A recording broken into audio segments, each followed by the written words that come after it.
কম বেশি আমরা সবাই রান্নাঘরে রান্না করি, কিন্তু রান্নাঘরের পরিবেশটা যদি সুন্দর থাকে তার সেখানে ভিউটা যদি সুন্দর হয় তাহলে রান্নাঘরে আসলে সময় কাটাতে কার না ভালো লাগে বলুন। দেখুন কি সুন্দর বাতাস আর কি সুন্দর একটি আবহাওয়া। আসসালামু আলাইকুম, সবাই কেমন আছেন? আশা করি সবাই অনেক বেশি ভালো আছেন। আজকে আমি এখানে রান্না করব মুরগির ঘিলা কলিজা। যারা ফার্মা মুরগির ঘিলা কলিজা পছন্দ করেন না তারাও পছন্দ করবেন। মুরগির ঘিলা কলিজাগুলো এইভাবে ছোট ছোট করে কেটে তারপর তেলটাকে গরম করে সেই তেলের মধ্যে দিয়ে দিবেন, তার উপরে লবণ দিয়ে দিবেন হালকা করে।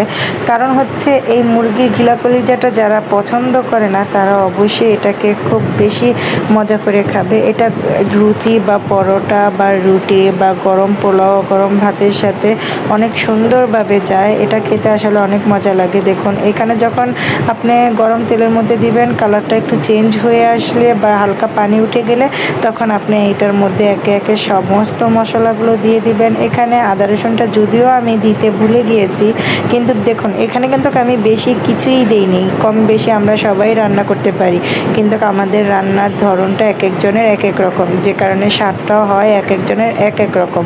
বা একটা কথা মুরব্বীরা বলে থাকে যে এক একজনের হাতের জোশ এক এক রকম।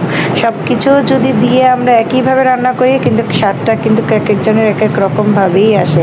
তারপরেও আমি বলবো যারা মুরগির ঘিলা কলিজা খান না বা ফেলে দেন বা এটাকে অপচয় করেন তারা এইভাবে ট্রাই করে দেখবেন, অবশ্যই অনেকটা স্বাদ সহকারে খেতে পারবেন। এখানে আমি হালকা একটু পানি দিয়েছি, কারণ ঘিলা কলিজাগুলো সিদ্ধ হয়ে গেলে না ঘিলাটা একটু কাঁচা কাঁচা থাকে, সেজন্য আমি হালকা করে পানি দিয়ে নিয়েছি।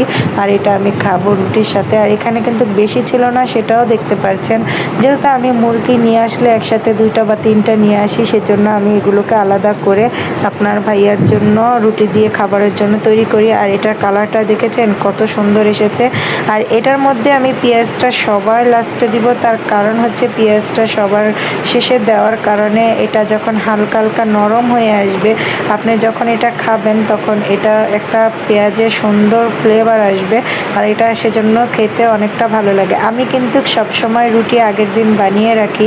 যারা মনে করেন যে ফ্রিজিংয়ের রুটি ফুলে না তাদের জন্যই আজকে আমার এই ভিডিওটা। পুরোটা ভিডিও দেখলে হয়তো সবাই বুঝতে পারবেন যে যারা ঘিলা কলিজাটা পছন্দ করেন না তারা অবশ্যই ঘিলা কলিজাটা এভাবে রান্না করলে অনেক মজা সহকারে খেতে পারবেন।